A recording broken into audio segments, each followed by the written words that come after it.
వ్రతం చేసుకున్నాక మనం హస్బెండ్ యొక్క బ్లెస్సింగ్స్ తీసుకున్నాకనే మనకి ఫుల్ సాటిస్ఫైడ్ అవుతుంది. నాకైతే అలాగే అనిపించింది. ఇంకా తను నన్ను బ్లెస్ చేసినాకనే నాకు ఫుల్ సాటిస్ఫైడ్ అయింది. తను డ్యూటీకి వెళ్ళాడు అనమాట. వచ్చేసరికి ఈవినింగ్ 5 అయిపోయింది. అయిపోయిన తర్వాత ఇంకా వచ్చిన తర్వాత ఫ్రెష్ అయిన తర్వాత ఇంకా దేవుడికైతే దండం పెట్టేసేసుకొని ఇంకా నన్నైతే మంచిగా బ్లెస్ చేసిండు. ఏం బ్లెస్ చేసినావు చెప్పోయి అంటే అస్సలు చెప్పట్లే, చెప్తే తీరవంట అందుకే నేను చెప్పట్లే అనేసి అంటాడు. పోయల్లా అంటాడు.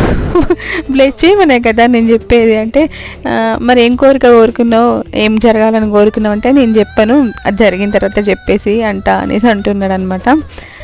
తర్వాత ఇంకా దేవుడి దగ్గర అయితే కూర్చొని ఒక నార్మల్గా ఒక చిన్న, అసలు ఎప్పుడు తీసుకుందాం అనుకున్నా మిస్ అయిపోతుంది. చిన్న క్లిప్ అయితే మిస్ అయిపోయింది. మళ్ళీ మా అత్తమ్మ నా పాపది ఇద్దరిది అయితే మిస్ అయిపోయింది. ఇంక ఇది కూడా మిస్ అవ్వద్దు అనేసి అయితే కొంచెం కేర్ తీసేసుకొని మరీ వీడియో తీసేసుకున్నా. Okay, thank you for watching.